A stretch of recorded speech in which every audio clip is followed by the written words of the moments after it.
This is a full white Mini ITX gaming PC.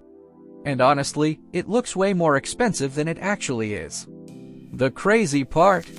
I built this entire setup for around $170. But there's a problem. Building a small PC like this is way harder than it looks. And at one point, I wasn't even sure this build was going to work at all. A lot of people think small PCs are either super expensive or just not powerful enough for real gaming. And to be fair, they're kinda right.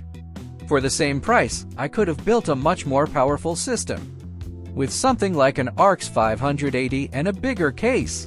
But that's not the point. Today, I'm trying to prove one thing: can you build a clean, compact, actually usable gaming PC in a tiny ITX case on a tight budget? Let's go through the parts. The motherboard is an ASRock H310 ITX.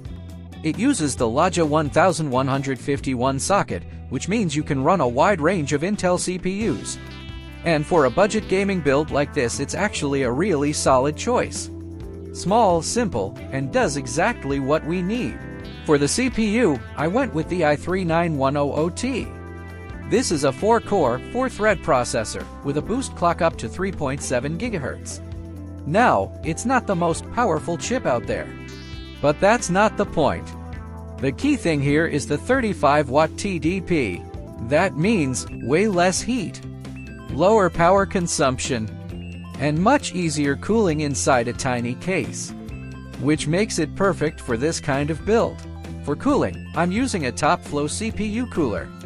And this is actually perfect for a build like this.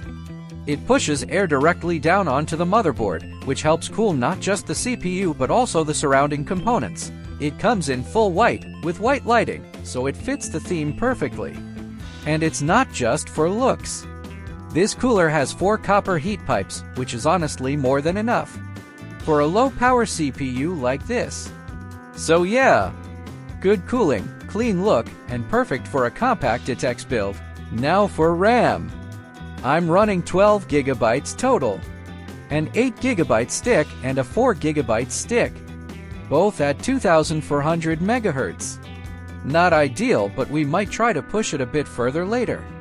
But there's one problem. They're completely black, and that doesn't fit this build at all, so I decided to fix that. I added white heat sinks on top, literally transforming how they look. It's a small detail, but it makes the whole build feel premium. For storage, I went with a 500 GB SSD. Fast enough for the system, fast enough for games, and honestly, this is the minimum you want in 2025. No slow loading screens. No stuttering from storage. Just smooth experience.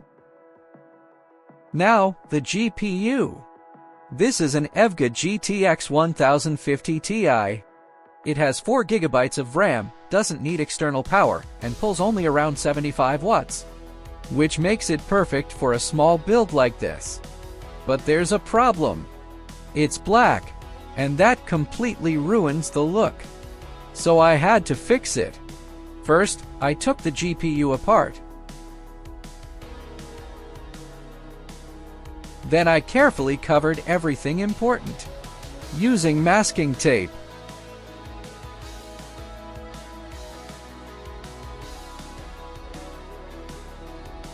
After that, I cleaned the surface with alcohol to remove any dirt and oils, and then I painted it. So here's the result. Before, after. Huge difference.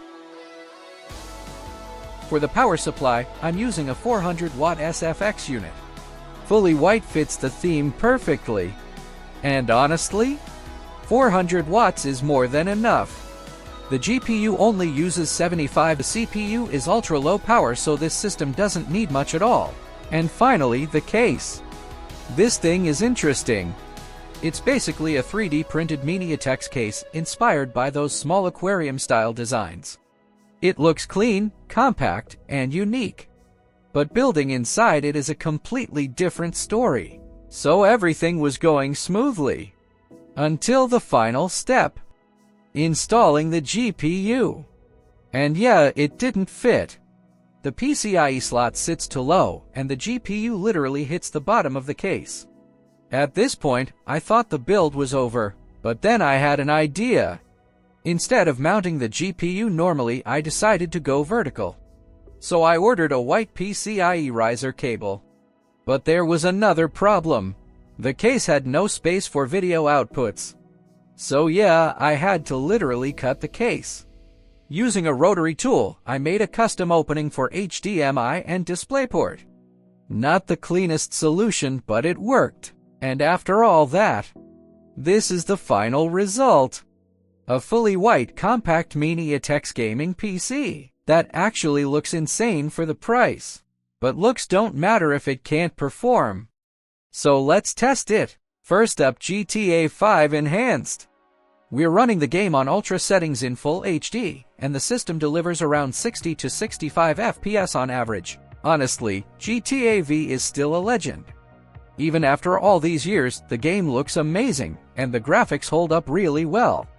With this kind of performance, you can comfortably enjoy the game with smooth gameplay and great visuals. Next game, Counter-Strike 2. Settings are set to medium, full HD, with FS are turned off, and we're getting around 100 FPS.